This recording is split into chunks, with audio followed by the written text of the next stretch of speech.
E a gente já começa com um assunto importante.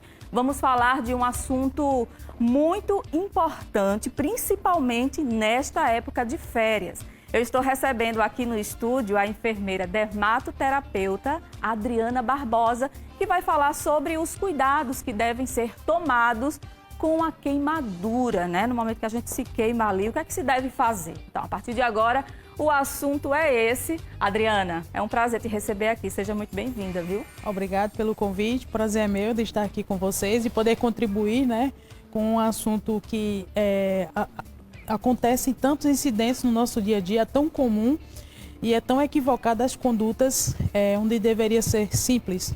Porque é um assunto que é bastante debatido na educação continuada, no dia a dia, nos postos de saúde, nos serviços de saúde como um todo, né? Que é verdade, falar de queimaduras. É verdade, e mês de férias, né? A criançada está em casa, então quero chamar a atenção de você, mamãe, papai, responsável, né? Tá em casa com tantas crianças e, às vezes, criança cega, né? Como diz o ditado, minha avó já dizia isso, e algum acidente pode acontecer. E se for queimadura? O primeiro momento, o que é que se deve fazer de imediato, Adriana? A primeira conduta, não se deve colocar nada que no dia a dia as pessoas costumam orientar. Nada de gelo, nada de... água corrente. Aconteceu um acidente, sofreu uma queimadura imediatamente. O que é mais comum no dia a dia? Às vezes as crianças derrubam panela, café, enfim... É o que mais comum que ocorre no nosso dia a dia que chega lá na clínica. Isso acontecendo, qual que deve ser a conduta? Lavar imediatamente em água corrente. Você deixa lá para esfriar aquele local. Não utilizar nenhum tipo de manteiga, que as pessoas se orientam muito. Eu já ia perguntar aqui, porque o que a gente passa manteiga, né? Coloca pomada em cima, creme dental. Coitada da criança, né? Vai sofrer ainda mais. Não, se você utiliza esse tipo de conduta, você consegue piorar uma situação que já está ali sentindo dor. E aí você tem que lavar em água corrente, observar qual foi o dano dessa queimadura, tá? Porque se foi primeiro grau, se foi segundo grau, se precisa de uma assistência médica ou não. Adriana, como é que eu identifico, por exemplo, uma queimadura de primeiro grau? Como é que eu sei que é de primeiro ou de segundo ou de terceiro? A queimadura de primeiro grau, a região fica vermelha, aquele vermelho, aquele eritema, certo? Se houver presença de bolhas, já é segundo grau, tá?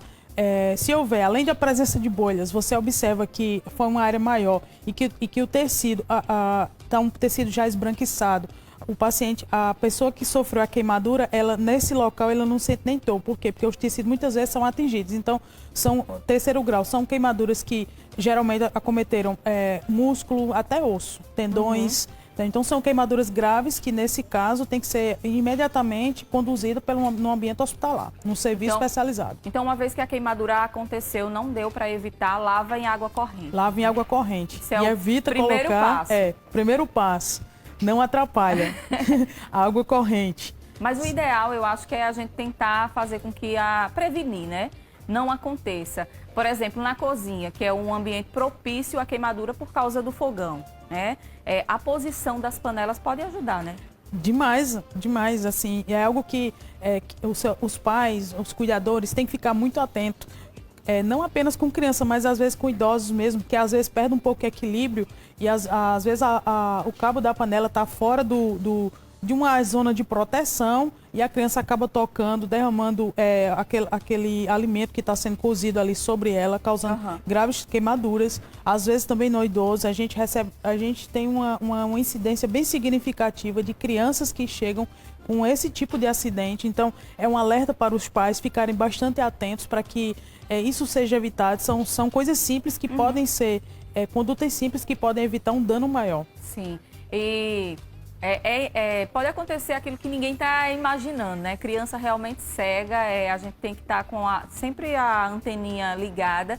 A gente falou sobre, no caso, a posição das panelas no fogão, mas e ali aqueles produtos que a gente tem, água sanitária, muita gente agora faz o uso do álcool, né? Em gel, também tem que ter muito cuidado em relação a isso, né? O contato com a pele, desses produtos com a pele, também pode proporcionar queimadura? Pode sim. Alguns produtos químicos podem trazer acidentes de queimadura. Então, todo cuidado com criança é pouco.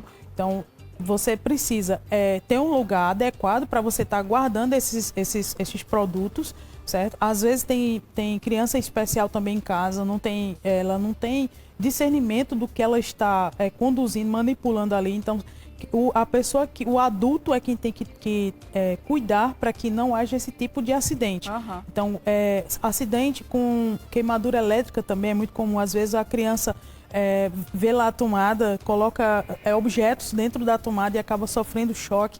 A gente já recebeu vários pacientes com esse tipo de acometido por esse tipo de acidente também. Então, tem que estar protegida as tomadas das crianças para que não... Colocar aquela tampinha Colocar lá, a tampinha, né? para que não haja esse tipo de queimadura Sim. elétrica, tá? Que é muito perigoso também, muito né? perigoso. Choque pode, inclusive, matar. Choque elétrico, Agora, muito perigoso. voltando à questão da água sanitária, do álcool, se a criança ingerir, né? Pensa ali, viu o líquido, vai e toma.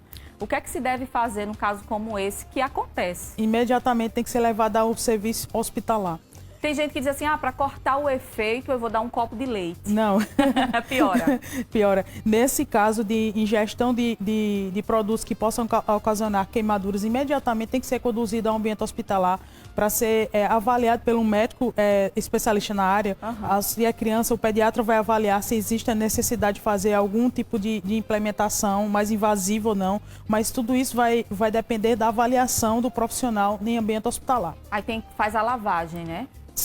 Em alguns casos, sim, se for necessário. Por isso que tem que ser avaliado no ambiente hospitalar. Então, se ingerir alguma coisa, pelo amor de Deus, não inventa de dar um copo de leite ou induzir o vômito, né? Tem casos que a mãe coloca a escova, né, para fazer com que a criança vomite. Então, o desespero, né, né, desespero, Adriana? exatamente. Muitas vezes essas condutas, elas agravam mais algo que poderia ter uma solução mais simples, mas a inexperiência ou a falta de entendimento acaba ocasionando um dano maior ao paciente. Às vezes a gente acha que a queimadura só vai acontecer na cozinha, né, por causa do fogão.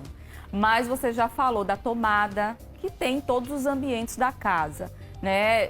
Eu acho que pode acontecer queimadura em vários ambientes, né? Tem a questão do ferro de passar também, né? Que às vezes a pessoa esquece ali ligada, a criança vai e coloca a mão e acaba se queimando.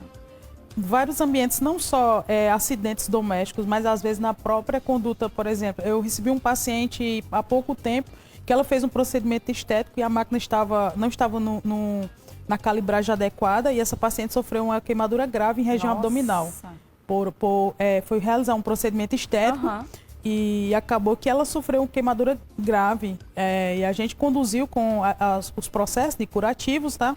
Mas a questão é, como que eu posso evitar uma queimadura desse nível? Claro que você não vai fazer um procedimento estético ou qualquer outro procedimento médico. Às vezes um paciente vai submeter a um processo cirúrgico e sair lá também com uma queimadura. Verdade. A gente está falando de criança, né? Porque mês de férias, criançada em casa, então... Para prevenir os cuidados também, a gente trouxe a Adriana para esse bate-papo. A gente falou do imediato, assim que a queimadura acontece. E o depois, né? Os cuidados em casa. Como você disse, tem queimadura, como está aparecendo aqui no nosso telão, que forma aquela bolha. A criança quer estourar, é inquieta. Quais são os cuidados depois, né? O pós?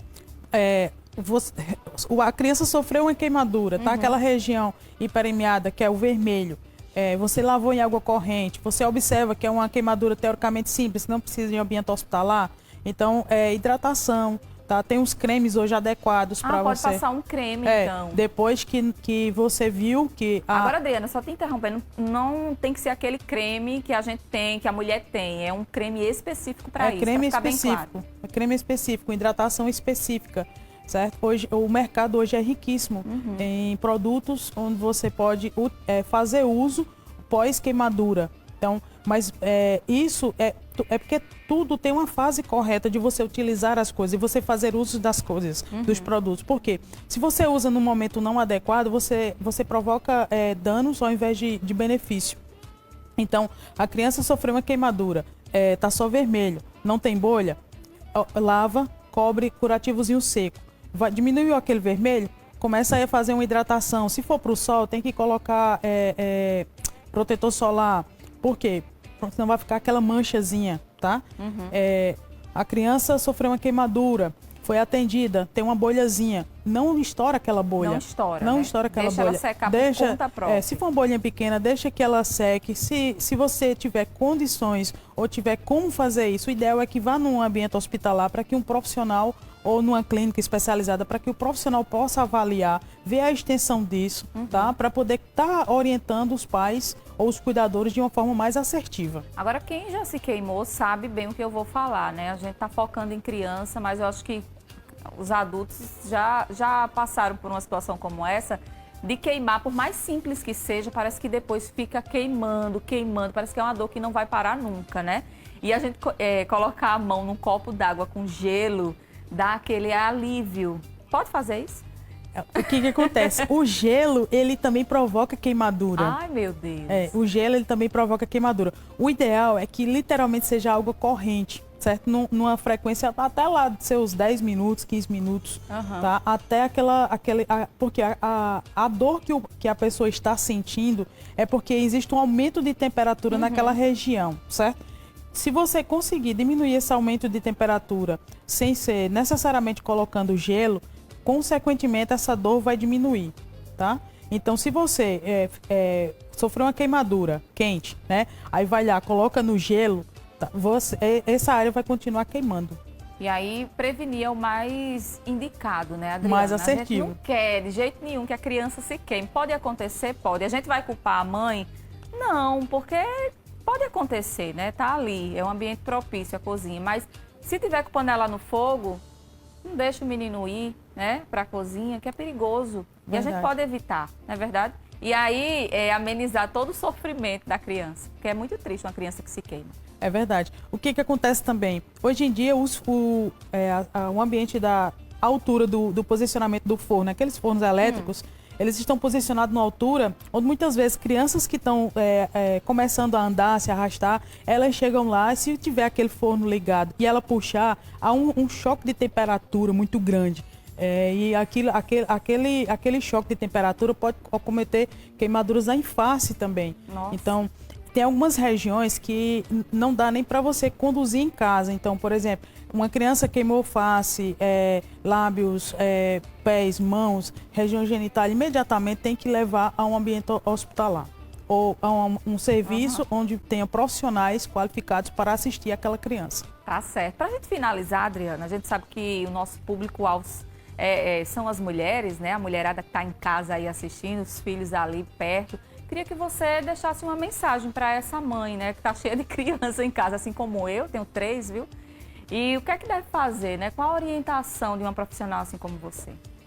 A primeira orientação é que você busque a prevenção, o máximo de cuidado para que não venha a acontecer. Mas se acontecer, que você não se culpe, porque muitas vezes, quando acontece algum acidente, a mãe ela entra em pânico e ela entra num processo de dor, né? Porque ela fica se culpando porque aquilo aconteceu. E aquilo só vai maltratar ela muito mais do que ela vê aquela criança. Então, aconteceu, tem que ser assertivo. Vamos buscar solucionar isso aqui. Mas você tem que sair daquele momento de dor e de ficar, foi minha culpa, eu poderia ter feito isso. Não tem como você resolver o passado, mas tem como você conduzir dali para frente. Importantíssima, né? As dicas para você aí. Espero que tenha feito a diferença na sua vida. Absorvi bastante, viu? Porque já me vi em algumas situações e a gente aprende com informação. Adriana, quero agradecer demais a sua participação hoje aqui com a gente. Foi muito bom. E deixa teus contatos, rede social. Tá presente lá? Eu deixei com a equipe. Foi? Foi. Tá certo. Eu sou enfermeira da Cicatriza Curativos. A Cicatriza é uma empresa especializada em tratamento de feridas. E nós estamos localizados aqui em João Pessoa. Tá bom. E o Instagram da gente é Cicatriza Curativos. Perfeito. Muito obrigada. Até a próxima, viu? Próxima. É isso aí, minha gente. Absorva aí as informações. Se acontecer, já sabe, não passe manteiga, por favor. Tá certo?